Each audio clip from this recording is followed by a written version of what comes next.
7:35, 7:35, la Comisión Ocasional que trata las enmiendas constitucionales aprobó el informe para primer debate de la enmienda que regula, entre otras cosas, los requisitos para quienes aspiran a postularse como Contralor y Fiscal General del Estado. El informe final del resto de enmiendas debería estar listo para el 28 de noviembre, es decir, podría ser la próxima semana, sí. No, así es. Sí, así mismo es. Se busca reformar al menos 19 artículos de la Constitución, es decir, es un trabajo bastante pesado el que se les avecina a los legisladores. Héctor Muñoz, asambleísta integrante de la Comisión Ocasional, está con nosotros. Bienvenido, ¿cómo está? Un análisis de esta primera contextualización del tema. Sí, muchas gracias, muy buenos días, Washington. Encantado. Un saludo cordial a toda la audiencia. Efectivamente, estamos abocados a conocer 3 enmiendas constitucionales presentadas por 3 asambleístas en su momento, el asambleísta Bernal, el asambleísta Danine Cruz y una coalición de asambleístas que presentaron esta propuesta de enmienda para reformar las competencias del Consejo de Participación Ciudadana y Control Social, con el objetivo de devolver a la Asamblea, al Parlamento, esta competencia que se la tenía hasta la Constitución del 2008. Sí, es un trabajo que lo estamos haciendo bastante coordinado. Estamos miembros de todos los grupos políticos en esta comisión, es multipartidista, y se está llevando a cabo un trabajo responsable, un trabajo que estamos cumpliendo los tiempos. Hemos tenido ya 2 informes sobre las 2 primeras enmiendas, que son las más cortas, digamos, y las menos conflictivas. Estamos ya entrando en el debate de la tercera, que es justamente el tema de las competencias del Consejo de Participación Ciudadana y Control Social, y ahí teníamos nosotros algunos bemoles. Yo había presentado en su momento, en marzo de este año, previo a las elecciones de los consejeros del Consejo de Participación Ciudadana y Control Social, una reforma parcial, que es igual un procedimiento para poder reformar a la Constitución, pero que tiene otros requisitos. Esta reforma parcial terminaba con necesariamente tal cual como lo establece la Constitución, termina con un referéndum aprobatorio por la gente. Nuestro criterio era que, efectivamente, si es que este Consejo nació a través de la votación popular, o de la expresión de los ecuatorianos en las urnas, a través justamente del referéndum que dio paso a la existencia de la nueva Constitución en el 2008, lo lógico sería que a través de este mismo mecanismo se pueda eliminar las funciones o desaparecer el Consejo, para que sea la gente quien lo determine, y que no sea solamente el criterio de los asambleístas quienes decidamos si es que se le quitan o no se le quitan las competencias. En ese sentido, se presentó esta otra alternativa, que es la enmienda constitucional, que es un procedimiento diferente, que se requiere de 45 firmas dentro del Parlamento Nacional, 46 firmas, pasa a la Corte Constitucional, la Corte establece un dictamen de favorabilidad sobre la vía, es decir, si es que está de acuerdo con que sea a través de este procedimiento, y ahora regresa a la Asamblea para que nosotros en 2 debates podamos discutirlo. Existe un candado constitucional que entre debate y debate tiene que mediar necesariamente 13 meses, es decir, 1 año y 1 mes, para que esto al final, si es que se llegan los acuerdos, con la mayoría calificada de los 91 voluntades de los asambleístas, esto pueda llegar a pasar y ahí termina el procedimiento. Bien, enfocándonos un poco a lo que se refiere a esta enmienda, que es la más grande y un poco la polémica, algunos de nosotros teníamos inconvenientes, digamos, en 2 temas fundamentales. Primero, los asambleístas que presentaron esta enmienda proponen un procedimiento sumamente extenso que querían que esté dentro de la Constitución. Yo decía que esto no es, digamos, lo más óptimo. Lo lógico es que las constituciones no sean reglamentarias, evitar que, si es que esto se puede llegar a mejorar en un futuro, o si es que encontramos algún inconveniente, no volvamos a hacer un procedimiento de enmienda constitucional con todos estos tiempos, con todos estos candados, sino que este procedimiento tiene que estar contemplado en la Ley Orgánica de la Función Legislativa, como es lo lógico. Y yo les ponía un ejemplo tan simple en esto cuando las constituciones son reglamentarias. Y es que recordarán hace algún tiempo que había el problema de algunos asambleístas que estaban inmiscuidos en tema de diezmos. No existe esa causal en la ley de poder destituir a un asambleísta cuando incurre en este tipo de prácticas. Y cuando se analizó la posibilidad de reformar la Ley Orgánica de la Función Legislativa para poder incorporar esta causal, para poder destituir a estos asambleístas, nos topamos con que estos requisitos o estas inhabilidades constan en la Constitución. Entonces, mal nosotros podíamos entrar a una reforma de ley, porque la Constitución se hizo un copy-paste de la Constitución, entonces tendríamos que entrar en una reforma constitucional. Entonces yo les decía, es así esta lógica, y es justamente la Constitución lo que tiene que tener sus marcos generales, ¿no es cierto? Y que después las leyes sean quienes las instrumenten, y esa es la lógica. Al principio estaban un poco cerrados los asambleístas que habían presentado esto, no obstante, 4 de los 8 asambleístas hemos coincidido en esto, y somos el asambleísta Tayano, el asambleísta Villamar, el asambleísta Cruz y yo, así que están abiertos para justamente que este procedimiento se dé en la ley. Y otro tema que para nosotros era un poco, que a mí me hacía ruido, es que se quería constituir una comisión especializada, una comisión que vaya a calificar a las personas que quieran aspirar a ser autoridades en el país, las autoridades de control. Y en esto vinculaban a la academia. Y yo dije, a ver, cuidado. A mí me parece que es interesantísimo que la academia se vincule en temas de en la construcción de las normas, ¿no es cierto? Por ejemplo, en lo que estamos viviendo ahorita, sobre el tema de la ley económica urgente. Sería increíble tener, por ejemplo, criterios de las facultades de economía, por ejemplo, de la academia, para establecer cuál es una directriz, o saber cuál es su criterio. Pero que la academia se vincule a una calificación de las autoridades de control con esa responsabilidad, yo sí creo que aquí corremos el riesgo de politizar a la academia, que es lo único que nos falta por politizar, pues, ¿no? Entonces, eventualmente, esa motivación de las personas que quieren acudir a la academia para impartir sus conocimientos, eventualmente sea una motivación perversa, que sea, no, yo quiero tener el poder para después poner al contralor, al procurador, etcétera, o al contrario, las personas que quieran ostentar esos cargos van a ir a la academia a politizarlo, entonces con lo cual yo estoy absolutamente en desacuerdo, y también se lo ha acogido. Entonces yo creo que aquí ha habido una apertura, hay que reconocerlo, por parte de los asambleístas que propusieron esto, así que estamos encaminando para que lleguemos a los tiempos necesarios. Asambleísta, ustedes han pedido una ampliación del plazo para tratar precisamente esta parte de la enmienda constitucional en lo que refiere al Consejo de Participación Ciudadana.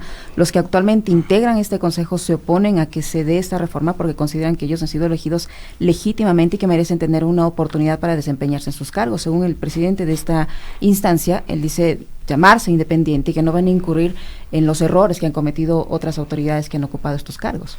Sí, acudieron a la comisión, parece que no estaban jurídicamente muy bien asesorados, porque ellos hablaban de una restricción de derechos y que la única forma de poder reformar unas competencias en donde existan restricción de derechos es a través de una asamblea constituyente. Y efectivamente así lo establece la Constitución. Pero recordemos que las instituciones no tienen derechos, las instituciones tienen competencias, tienen atribuciones, y lo que se está haciendo a través de esta enmienda, y justamente avalado por el criterio de la Corte Constitucional, es que se le va a quitar una de las competencias para pasar a otra entidad del Estado. Inclusive, a criterio de la misma Corte, ni siquiera existe una afectación a la estructura fundamental de la Constitución, que sería un requisito primordial para que la vía sea a través de una reforma constitucional, ¿no es cierto? Entonces, ellos sí manifestaron, yo creo que estaban en todo su derecho de hacerlo, me parece que es lógico, yo creo que en democracia se tiene que escuchar absolutamente a todos. El rol fundamental del Consejo Ciudadano era ese, entre otras cosas, el de nominar a las autoridades de control. Si se les va a quitar de ese rol, prácticamente los están desapareciendo, y ahí sí, jurídicamente las cosas toman otro andarivel. Y por eso mismo, claro, la propuesta que lo hice a nivel personal o con el apoyo de Suma en su momento, al final era desaparecer a todo el Consejo, porque desde nuestro punto de vista, justamente la función primordial, la medular que tiene el Consejo de Participación Ciudadana a través de las atribuciones que le dio la Constitución del 2008 es justamente la elección de las autoridades de control. Ahora, hay algunas atribuciones que son interesantes que tiene y que eventualmente se podrían reforzar, si es que, recordemos también que existe un camino paralelo, que están estos dos movimientos ciudadanos que presentaron la reforma parcial justamente para eliminar al Consejo, que están ahorita en el tiempo de la recolección de firmas. Claro. ¿Qué va a pasar si es que si es que el CNE califica que se tiene las 132,000 firmas tal cual como establece la ley, pasa a la Asamblea? La Asamblea por líneas separadas va a tener que discutir, por un lado, la eliminación de las funciones y por el otro lado la desaparición absoluta del Consejo de Participación Ciudadana y Control Social. Era por eso que nosotros decíamos de un inicio, ¿para qué se va a presentar la enmienda? Presentemos la reforma parcial y vamos en el mismo camino, o sea, digamos, con la misma tonalidad que viene lo otro, para poder hacer un trabajo coherente. Pero ahí tienen el problema ustedes de los tiempos, porque los tiempos son muy cortos. ¿En cuál? Ya en este tema, porque tiene que pasar un año para, como se acaba de señalar, el tema de las enmiendas. Ajá. y las elecciones están en las puertas prácticamente, y consecuentemente no se va a poder abordar las temáticas con profundidad, porque el tema se va a politizar electoralmente. O sea, la idea es que, sí, yo también yo estoy de acuerdo con eso. Sin embargo, en el otro, si es que se llega a dar paso al tema de las firmas en la reforma, pero igual ahí tienen que convocar a consulta popular. Ahí son entre debate y debate 90 días, recordemos. Sí. A diferencia de este que es un año y un mes, en tema de reforma parcial, la Asamblea tiene que pronunciarse en 90 días. En 90 días ya con los dos debates. Bueno. Por eso nosotros decíamos que inclusive, hasta en tema de tiempo, lo más óptimo era lo otro. Y aparte con un elemento absolutamente importante de legitimidad, que era el consultar a la gente qué es lo que decide hacer con el Consejo de Participación Ciudadana, si quiere desaparecerlo o no. Que es lo más democrático, así como lo puso, que decida sobre su futuro. Ese era el análisis primordial que nosotros habíamos hecho. No obstante, más allá de las diferencias de forma y de fondo, porque la verdad son de forma y de fondo, estamos ahora en esta comisión y lo que tratamos de hacer es que este procedimiento salga lo mejor posible. Estamos conversando con el asambleísta Héctor Muñoz de Suma sobre varios temas que tienen que ver con la agenda legislativa, y uno de ellos es, asambleísta, precisamente el anuncio que ha hecho ayer el ministro de Finanzas Richard Martínez, que este miércoles, es decir hoy, van a enviar un nuevo proyecto económico urgente a la Asamblea Nacional, un proyecto más resumido con el que aspiran recaudar alrededor de $500 millones. ¿Cuál es su punto de vista al respecto? Espero que sea así. Nosotros vamos a estar absolutamente abiertos a analizar cuál es la propuesta del presidente. Recordemos que nosotros como Suma, a través de nuestro representante en la comisión económica, que fue la que revisó el asunto la ley urgente, fue quien propuso que esto se lo divida. Fue quien por 2 ocasiones mocionó ante el presidente de esa comisión que tratemos únicamente lo tributario. Nosotros habíamos analizado que evidentemente un proyecto de 404 artículos era demasiado extenso, que reformaba 22 cuerpos legales, y lo lógico era, analicemos lo que es económicamente urgente, y que era el asunto tributario, en donde igual habían temas importantes, había otros temas que había que debatir. Ahora, pese a que el presidente de la comisión nos dio la espalda por 2 ocasiones, en el pleno del domingo se escuchaba que querían dividirlo cuando es jurídicamente imposible que eso llegue a pasar. No puede ser posible que no se haya convocado la anterior semana de lunes a jueves, que se tenía todo este tiempo para poder discutir, se lo hace el jueves en la noche, posteriormente se llega a un acuerdo, digamos, entre comillas, para que no pase esto por el Ministerio de la Ley un viernes, para que esto se le discuta un domingo. Entonces, a la final del día, yo creo que el gobierno nos está dando la razón en el sentido de que hagamos esto de forma responsable. O sea, si queremos debatir a profundidad un tema, que no sean 404 artículos, porque inclusive los tiempos en esto sabemos que es absolutamente restringido, se tiene solamente 30 días. Ahora, la aspiración del gobierno es aprobar esto antes de Navidad. ¿Ustedes tienen desconfianza al gobierno ahora? Yo desconfío mucho también del presidente de la comisión, porque me parece que no está manejando los temas como se tiene. No trabajó responsablemente en el anterior proyecto. En absoluto. Entonces yo creo que esa también es digamos una preocupación que tenemos. No obstante, nosotros como Suma vamos a tratar de ser siempre propositivos, vamos a analizar los temas, vamos a proponer otros temas. Nosotros presentamos más de 120 observaciones al anterior cuerpo legal, o bueno, al anterior proyecto, digamos, y ahora vamos a hacer exactamente lo mismo. Yo creo que a nosotros nos eligieron justamente para trabajar y proponer y tratar de sacar de lo que tengamos soluciones a la gente. Entonces yo creo que en ese sentido nos vamos a enfocar. Ahora, las cargas impositivas que se plantea desde el Ejecutivo dicen va a afectar a los que más tienen, pero en la propuesta anterior no era así precisamente, y por eso hubo reparos de varios bloques legislativos. ¿Van a fijarse ustedes en que la propuesta nueva no contenga justamente esa posibilidad de impuestos que afecten a las grandes mayorías? Por supuesto, y también enfocarnos mucho en el tema de las garantías que puede presentar este mismo proyecto, ¿no es cierto? Yo creo que el país está viviendo en un tema ahorita tan delicado que eventualmente sí tenemos que llegar a acuerdos para hacer ajustes. Yo creo que es irresponsable decir que no. Aquí oponernos a todo tampoco es la vía, ¿no es cierto? Yo creo que es analizarlo a profundidad. Si bien es cierto, algunos sectores inclusive que se veían un poco afectados con algunas de las medidas, como por ejemplo las empresas que pueden llegar a facturar más de 1 millón anuales, tenían esta especie de contribución, como se la llamaba, contribución ocasional por 3 años, ellos estaban de acuerdo en hacerlo. muchos también del sector de las personas naturales que facturan más de $105,000, que no, tal cual como estaba el proyecto, y yo creo que lo van a poner ahora, que no se pueden deducir en el gasto del impuesto a la renta, temas de gastos personales, también existía una voluntad para poder hacerlo, es decir, querían aportar con esto. Entonces yo creo que hay que aprovechar todos estos temas para decir, ok, tanto los sectores como el político, que es quien tiene que tomar la decisión, hagamos esto de forma responsable. Ahora yo también creo que el gobierno, el día de ayer salió toda una arremetida, desde el lunes, una arremetida por parte de todos los ministros en contra de los que votamos por la negación de este proyecto. Yo creo que, no sé si hacer un llamado, pero que sepan que nosotros podemos estar de su lado si es que hacemos las cosas como se tiene que hacer, de forma responsable, de forma profesional.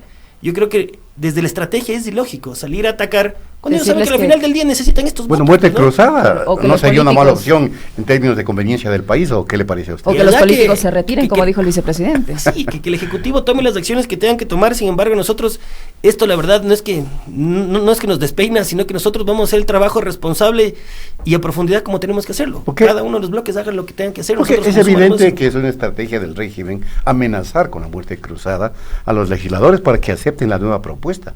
Es que eso es evidente. Ahora, obviamente ustedes van a analizar la propuesta a profundidad, me imagino, y no es que van a aceptar tal como la propone el Ejecutivo, ¿no? Porque yo decía justo si no caemos en lo mismo. Yo decía ayer justo que el gobierno del diálogo, como lo llaman, es en este momento justo cuando más necesita dialogar, salgan con una arremetida los ministros en contra, porque nos ponen todos en una sola bolsa, pues, ¿no? Pero aquí sí hay que diferenciar a quienes por lo menos tuvimos esta propuesta de inicio de poder dividir y tratar lo tributario. Y es efectivamente como nos está dando la razón ahora el gobierno. Entonces, esperemos que esto salga de la mejor manera. Asambleísta Muñoz, otro tema que concita la atención al interior de la Asamblea Nacional es este juicio político contra la ministra de Gobierno María Paula Romo. Ya se ha iniciado el cronograma de comparecencias, presentación de pruebas, etcétera.